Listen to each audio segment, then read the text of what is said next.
हरिओम, नमस्कार, प्रणाम। तो मैं एक बार फिर से आप सभी दिव्य आत्माओं का स्वागत करता हूं। तो जैसा कि आप सभी को पता है कि मैं इस समय कुरुक्षेत्र धर्म क्षेत्र जो भूमि है जहां पे आने के लिए दुनिया भर से लोग ललाहित रहते हैं, तो उस भूमि पर मैं उपस्थित हूं। और इस लक्ष्य चंडी महायज्ञ के बारे में मैंने आपको पहले भी बताया था और पंडाल के भव्य दृश्य भी मैंने आपको दिखाए थे। और इस समय मैं उन दिव्य आत्माओं के बीच में बैठा हूं जो देश के अलग अलग बहुत ही जाने माने प्रसिद्ध गुरुकुलों से आए हैं और इस महायज्ञ में इनका बहुत बड़ा योगदान है और जो शोध कार्यक्रम है उनमें भी इनका बहुत बड़ा योगदान है। तो आइए मैं आपको इनसे परिचय कराता हूं। बड़े मुश्किल से इनका समय हमें मिला है, तो एक एक करके हम जानेंगे कि कौन कौन से गुरुकुल से आए हैं, इनका नाम क्या है। तो इनका छोटा परिचय लेंगे और थोड़ी सी चर्चा इनके साथ हम करेंगे। तो प्रभु जी, आपका नाम क्या है? जी, अरविंद भट्ट है हमारा नाम। आप कहाँ से आए हैं?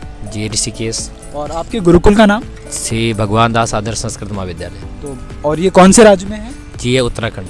तो उत्तराखंड से हमारे जो महोदय हैं उत्तराखंड से आए हैं। और गुरुकुल का नाम इन्होंने आपको बताया। तो ऐसे ही हम सभी के बारे में जानते हैं। प्रभु, आपका नाम?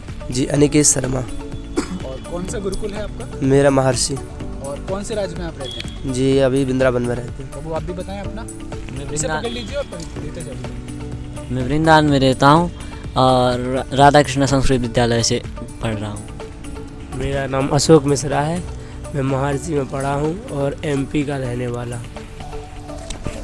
जी, प्रभु, आपका नाम? मेरा नाम आशीष हेमवाल है। मैं ऋषिकेश में रहता हूँ। मेरे गुरुकुल का नाम श्री सच्चा अध्यात्म संस्कृत विद्यालय।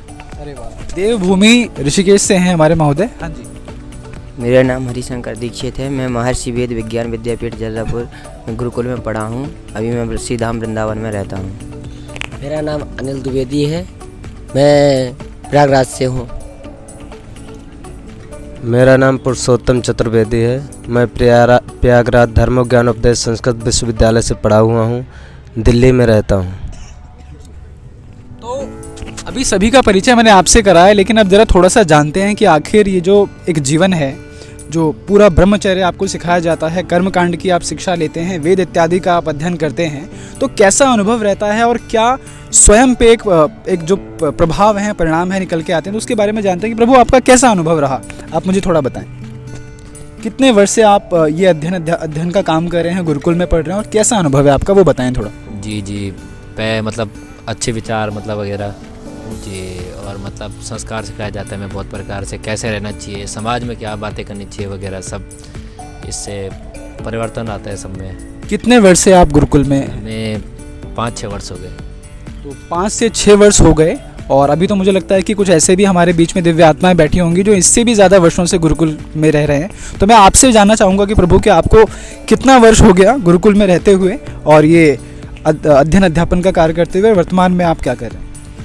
मैं अभी भी शिक्षा ग्रहण कर रहा हूँ। आचार्य की पढ़ाई चल रही है मेरे को जो है 10 साल हो गया है गुरुकुल में रहते हुए। और वहाँ पे बहुत अच्छी सी बातें सिखाई जाती हैं।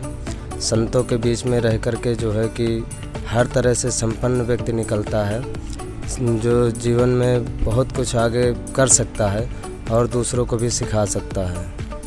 बहुत बहुत धन्यवाद। तो अभी हमने कुछ हमारे बीच में जो महानुभाव हैं उनका एक परिचय लिया।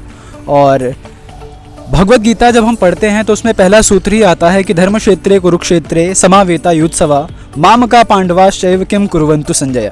यानी कि जो धृतराष्ट्र हैं वो संजय से पूछते हैं कि आखिर धर्म क्षेत्र कुरुक्षेत्र में क्या हो रहा है। तो उस समय तो महाभारत का युद्ध हुआ था, लेकिन इस समय लक्ष्य चंडी महायज्ञ हुआ है और उसका प्रभाव देखने को हमें मिलेगा और व्यापक स्तर पे इसका प्रभाव देखने को मिलता है। ये पहले से ही प्रमाणित है, लेकिन एक बार परीक्षण भी होता है, तो जो लोग अभी भी कहीं ना कहीं संशय में बैठे हुए हैं तो उनको इसका आंसर मिल पाता है। तो इसी के लिए है।